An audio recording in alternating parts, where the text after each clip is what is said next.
Jim and Terry show where we can never get enough to eat, especially if it's an all-you-can-eat buffet, which we call the Smorgasbord Part 2. Yeah, I have a bet on with a friend at church about losing weight. Here alone, I had 47 eggs, piece of toast. I just had a cheese sandwich just now. All Grilled that, cheese. and it's not even noon. Well, it's just about noon, so we're as close as you're going to get. Smorgasbord is not just a food. It is where our minds, and at our age, our minds do wander, all over the place, to cold cuts, to salads, to potato salads, to mayonnaise. To cold salads and hot trays. Oh, don't get Jim talking about his church, although there are some issues in that. I do want to talk about this one that I found interesting, and I sent it to you because I have a sibling for whom this used to be his go-to news source, the Epoch Times. And if you haven't seen that or you haven't read anything about Epoch Times, this is kind of interesting. That's Midas Touch. That is. Now, that's a show that you follow, I think, and I watch a lot of it because they have different analysts on that show. There's a woman lawyer on there. Yes. That she's like so experienced, and you look at her and you go, man, you don't look over 40, but she's well over 40. Don't forget, everybody looks young from our vantage point. What? Hey, what's that? Yeah. Okay, so what I'm talking about, the title here in this show was that GOP, which is the Republican Party, gets instant karma with a money laundering indictment. Now, this is funny because, to me, the Epoch Times, which is a news media outlet, usually very far right, which has a number of conspiracy theories, is owned and controlled by China. So it's really a mouthpiece of Chinese propaganda. Yeah. But it's also appealing to the far right in America and Canada. It's the religious right. And bored people who want to have something to be excited about. That's right. So if you can find a conspiracy, you'll find it on Epoch Times. Oh, okay. The owner of the American branch of this news media outlet, Chinese owned, was just indicted for money laundering. All right. And what that means is the money source is coming from outside the U.S., and they are laundering it through American media outlets. So external, can you say Russia, Russia, Russia? Only this time it's China, China, China. So who are all these people, and what are they doing? And what are they doing messing with conservatives, the GOP? Well, I don't know. Maybe they figured their best bet for far right would be wealthy people who want to be wealthy. Maybe that's why they're dealing with it. More Republicans I'm wealthy? Fascinated with money laundering ideas and stuff. I find that fascinating how I can think of all kinds of businesses that you can set up, which would be easy to launder money through. And so I'm kind of fascinated in this subject for that matter. How are they doing it? They're getting money supporting their goal. They have to show that the money's coming from somewhere. Yes, you can't just write it down as it was a gift. You have to say the source. Yeah, so they're sourcing it through media outlets.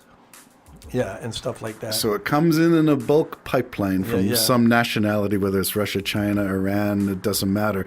And then it goes into these subsidiary trunks where it might be North America media, South America, Central America, United States.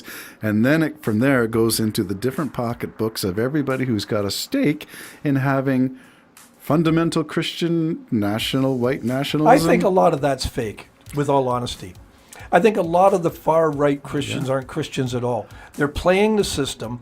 That's what I think, just as corrupt as anybody else, and they're sucking people in. But you got a problem with that, because how do you sort the wolf and the sheep? How do you sort the wheat and the chaff? You can't. Do they look like Jesus to you? Are they acting like Jesus to you? You see, that's how you sort it through it. You would think so, but that's how you would do it. But if that's obvious to you and me, why isn't it obvious to the legal system as they approach these things? Again, the promise of wealth, the promise of networking, all kinds of those promises that are aside from the fact, apart from faith. I am absolutely simple. I know that. If you're getting your funding from Russia, you're a traitor if it's going into political activity. You're a traitor. There's no ins and outs about, there is no good Russian funding you unless it's actually labeled, for democracy and it's going to go towards democratic principles. So right off the bat, you're a traitor. A lot of the people probably within the church of these big, we're talking mega churches. I'm not talking my local church. No. A lot of them are just, people that are making a living doing the plumbing work for a church of 10,000 people, or selling cars to you got a congregation of 10,000 and you're the guy that's selling Mercedes. Chances are you got enough business coming through that one source. So you bring your business cards to church and I'll give you a great deal. And anybody I know who's into cars and that, I'm not talking about you, but I'm saying how it works. Could be plumbing, could be car, could be real estate, could be anything. There's a networking system. I personally am appalled at that because if you really want to know the community of Christ, we have a king. He's Jesus. He does not lie at all. And he says, do nothing out of selfish ambition and consider everybody better than yourself. There's a good place to start right there. So if you're doing anything out of selfish ambition, you need to check that at the door. So you mean the prosperity preachers who have the jets and God told them what color of interior and they had to have that? Yeah. I question that. I'm not going to judge. I'm not the judge, but I like to say I am the. What's the guy in the courtroom that takes the notes? Oh, the stenographer. I'm the stenographer.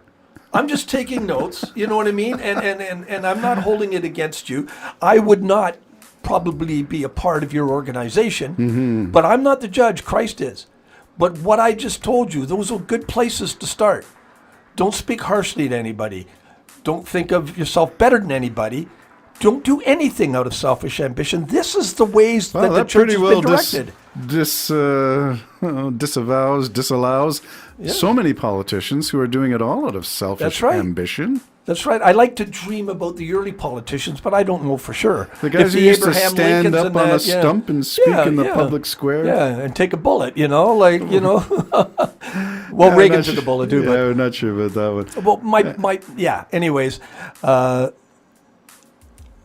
So getting back to my simple view of things, if you're getting your funding from Russia, it's probably not good money and you're a traitor. Or any foreign influence, and that'll take us to a Canadian context, which is the Conservatives and Pierre Poilievre's leadership is now under scrutiny because Modi, the Prime Minister, and now did he get reelected? It was just last week, and I can't recall whether he won or not. I think there was a delay in the... What country? India. Modi. He already declared it before it was even over. Does that sound like somebody? Well, it does, doesn't it? No. So I don't know what the end result. Last time I heard, the elections were still being on, but and he said, I declared. That sounds like Trump in 2020. Yeah. He declared it before the night was even over. Yeah. Stop counting votes. Yeah, stop it. Yeah. No Stop more counting votes. I got enough. That's it. Funny this time. Sad thing is in reality, he made that decision because he knew he was losing. Yes. And somehow in that warped head, he turned that around into that it was stolen from. No, you lost. Victim blaming. Yeah, you lost. He became a victim. Well, here's one that's in the Canadian political system too. Not just because Modi, who's Prime Minister of India, and India is now known not just through the Canada CSIS, but through the American and the Five Eyes, had their fingers on this well at the beginning. Pierre Poilievre didn't know it because he's not cleared for this security briefings. But Trudeau came out and started blaming Modi right away for the death of that Sikh activist in Vancouver in British Columbia. Oh, Sikh, yeah. Yeah, they pronounce it Sikh now. So does it? Yes. Say Sikh, will you? Okay, I'll say Sikh for Jim. Yeah.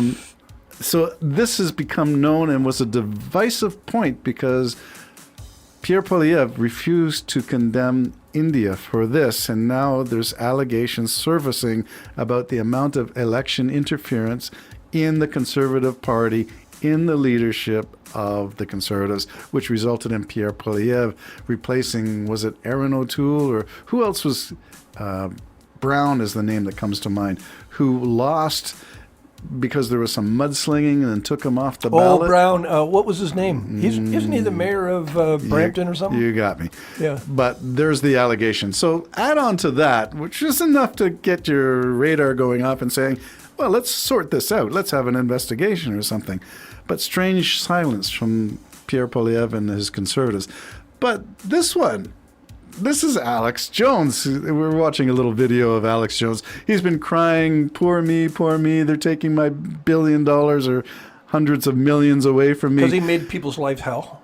But that's the settlement for him faking the news, especially it was Sandy Hook, and that case was just being settled, and the penalty was hundreds of millions, was it not? I'm not... It was a lot. Yeah, it was a lot, enough to bankrupt this guy. Yeah. So, but he hasn't paid anything. And so this is the problem. He, Alex Jones, wacko far-right conspiracy theorist, supports Pierre Poilievre. Doesn't mean that Poilievre's a bad guy just because that guy says, I agree with you. But it does cause something. Well, it does cause, Poilievre should immediately come forward and say how atrocious this whole accusation is and show that. And deny the validity of, I have nothing to do with Alex Jones. I have nothing to do with conspiracy theories. With India. I have nothing to do with India. You see, I don't know who Modi is. I know I'm not going to be a very, very, very successful human being in this world, and of course not just because of my age. I ain't going to do that, Terry. I'm not going to bring your life to destruction so that I can be elevated. I'm just not going to do it, whether I'm left wing or right wing. I'm not going to do that. I don't understand how anybody like Pierre Poilievre, if it's true, can align himself with an absolute lie in order to further his political status. And if that's what it takes, I want nothing to do with it. And I would recommend everybody run from all that crap. Let them have it. There's another name that's coming up. I'm going to say it's the Arizona indictments of former Trump lawyers that have now gone forward. One of the names came up is Mike Roman. And Mike Roman... before there was Aaron O'Toole, I forget the name of the conservative leader. Mike Roman is sort of in that camp. Mike Roman is also the assistant in the IDU of Stephen Harper, former conservative Prime Minister of Canada. That name, he's now indicted in Arizona in that conspiracy to overturn the 2020 election. Mike Roman's indicted in the United States. He was an advisor to the Conservative Party of Canada. They're just power-hungry people, Terry. But it stinks. Well, it does stink. All this kind of stuff stinks. If you're going I thought it was my feet, Jim, but it's not. If you're going to do politics. anything, I mean, you take Marjorie Taylor Greene and this Jordan guy, they are just not nice humans. And I'm sorry, they're at least not acting nice as humans. By your words, by your actions, we should be able to tell. Are you a sheep or a wolf? Yeah. Ow! The Jim and Terry Show signing off.